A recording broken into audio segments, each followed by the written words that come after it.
Bonjour chers amis, Jim Djunga Podiampolo, vice-président de Unique France. Voilà, je reviens encore une fois vers vous concernant les massacres commis par les forces d'expédition envoyées par Kabila, Kanambe, dans le Kasaï occidental depuis l'année dernière. Donc, le réseau des églises catholiques ont compté plus de 10 000 morts. Donc, il y a environ 90 charniers, 90 charniers connus. Et donc là, il se passe quelque chose, c'est que l'ONU s'est intéressée finalement à cette affaire-là, parce qu'il notamment, il y a eu 2 membres de l'ONU qui ont été assassinés, donc deux travailleurs de l'ONU qui ont été assassinés, un Sud et un Américain, je crois. Et là, il y a eu une commission d'enquête qui est partie travailler pour des massacres qui ont eu lieu en mars 2016. Alors, qu'est-ce qui se passe? Aujourd'hui, l'ONU a sorti un résultat. Donc, l'ONU condamne le gouvernement de la République démocratique du Congo et lui donne un sérieux, alors je vais vous lire exactement, et donne un avertissement très sérieux à l'État congolais pour que ces massacres ethniques ne deviennent pas, pseudo-ethniques, pardon, ne deviennent pas des massacres ethniques. Alors, on se pose la question, on veut savoir.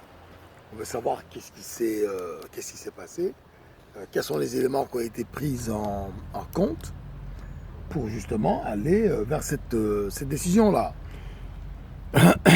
Et donc, lorsque nous regardons, sans aucune arrogance, nous considérons que c'est une arrogance, c'est une façon d'ignorer exactement ce qui se passe au Congo aujourd'hui, sous le régime de Kabila.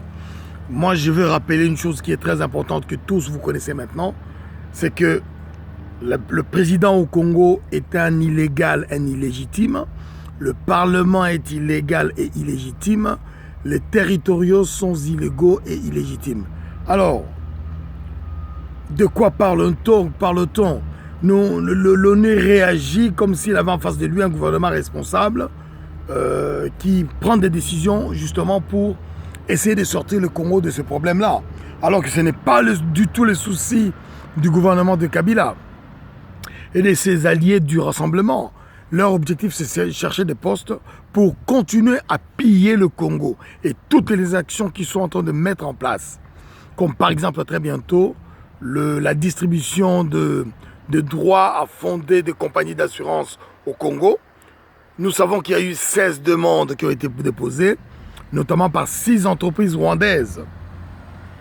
Est-ce que vous voyez un peu la réalité? Vous voyez un peu les enjeux, hein? J'ai communiqué longuement sur ce dossier-là, en mettant des informations que chacun peut utiliser, justement pour pouvoir faire une analyse complète, hein, sur ces assurances-là. Donc aujourd'hui, en mettant ces licences en jeu, en demandant en 5 jours qu'il y ait des dépôts des dossiers, je suis convaincu aujourd'hui, par rapport aux éléments que nous avons, il n'y a pas de Congolais capables de mettre l'optimum demandé pour créer une compagnie d'assurance au Congo. Donc la plupart sont des entreprises étrangères qui vont avoir ces assurances-là, ou des entreprises étrangères qui prennent la nationalité congolaise parce qu'ils sont créés au Congo, mais les décisions économiques et politiques des entreprises sont prises à l'extérieur. Voilà la réalité dans laquelle nous sommes, et c'est dans ce cadre-là, dans cette réalité-là, que l'ONU vient de condamner mollement le gouvernement illégitime du Congo, et en mettant même diapason les milices, hein, c'est le terme utilisé, les milices et les agents de l'État qui ont commis ces soi-disant massacres, et que l'État doit prendre toutes les mesures pour que ça ne devienne pas ethnique. Moi, je donne une information à l'ONU si l'ONU ne savait pas. Le premier qui a financé les soi-disant milices, la personne qui est allée recruter, par exemple, dans ce cas-là, on parle de Pende et de Tchokwe contre les Luba, qui est allé recruter les Pendé, hein, les Pendé du Bandundu et un peu du Kasaï occidental et les Tchoko du Kasaï occidental pour aller combattre les Balouba de Kamina à Sampou.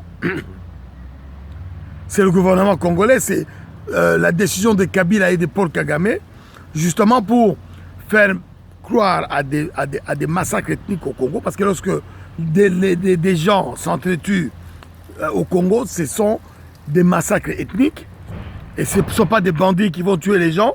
Et lorsque le gouvernement congolais actuel, illégitime, illégal, organise ces massacres-là en allant payer des jeunes voyous Pendé et Tchokwe, on nous dit, ah oui, c'est des massacres pseudo-ethniques et le gouvernement doit être... Il fallait commencer par condamner le gouvernement congolais pour ces actes-là. Le premier qui maintient l'état de désordre, l'état d'insécurité dans le Congo pour permettre le système de pillage qui aide Paul Kagame à maintenir son régime en vie, c'est le système qu'applique Kabila en mettant les Congolais face-to-face, de manière négative. Et comme les pauvres gens, ils n'ont pas grand-chose, eh ben, ce sont des massacres. Et Kabila n'a pas été massacré simplement parce qu'il a dénoncé cet état de choses-là. Et donc, si l'ONU n'arrive pas à voir ça, on a un gros problème. Donc, Congolais, article 64. N'écoutez pas les faux prophètes qui vous disent aujourd'hui qu'il faut aller faire ceci, il faut aller faire cela, alors qu'ils n'ont aucune position qui va dans le sens de vous, Congolais. Prenez-vous en charge, l'article 64 est des rigueurs. Ingeta, nous sauverons ce Congo-là par tous les moyens. Merci. Jim Djunga Podiampolo, vice-président de Unique France.